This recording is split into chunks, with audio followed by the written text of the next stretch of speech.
महाराष्ट्र राज्य में युवतियों तथा महिलाओं पर हो रहे अत्याचार के विरोध में जटपुरा गेट परिसर में प्रदर्शन किया गया। इस मौके पर छात्र छात्राएं मौजूद थे।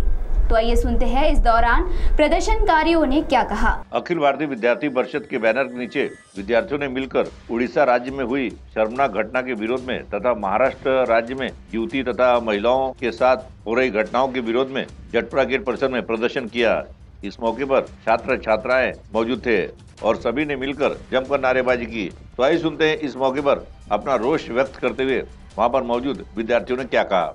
नमस्कार, सुजान देवेंद्र चौधरी, अखिल भारतीय विद्यार्थी परिषद चंद्रपूर जिल्हा विद्यार्थी विस्तारक।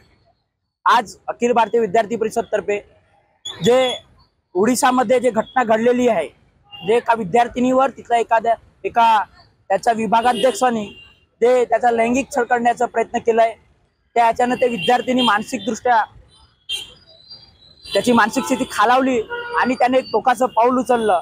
त्यांनी स्वतःच्या अंगावर पेट्रोल घेऊन जाळून त्यांनी आत्महत्या केली।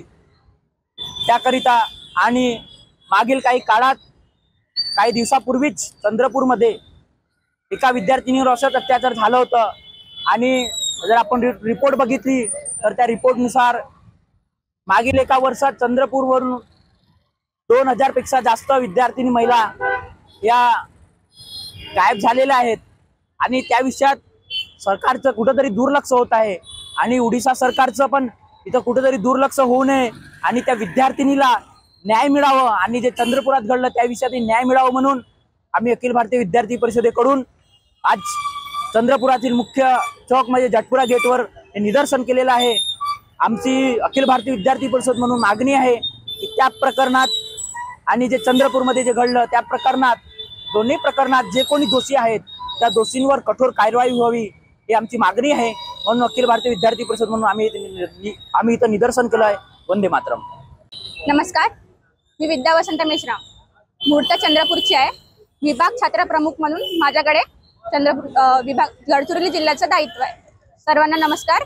अखिल भारतीय विद्यार्थी परिषद म्हणून चंद्रपुरात घडणाऱ्या किंवा ओडिसामधील भुवनेश्वर या गावामध्ये घडणाऱ्या या विषयांवर मी आज निषेध करत आहे। आज आपण भारत माता की जय म्हणतो, भारता माता की नाही जय म्हणतो। जेव्हा एका नारीचं हे एक जननी आहे, भारत माता की जय जेव्हा जय म्हणतो तेव्हा ती एक जननी म्हणून आपण तिला संबोधतो। तेव्हा अशा याच्यामध्ये जेव्हा एका स्त्रीवर विषय येते तेव्हा एका नारीचा खून खोलते। म्हणून आज मी बोलते आहे, जेव्हा चंद्रपूर सारख्या महानगरामध्ये जेव्हा 2000 स्त्रिया लुप्त होत आहे तर अशा वेळी पोलीस प्रशासन किंवा याच्यातले जेवढे पण प्रशासन आहे तेवढे का करत होते, आतापर्यंत का करत आहे याची मी निषेध करते।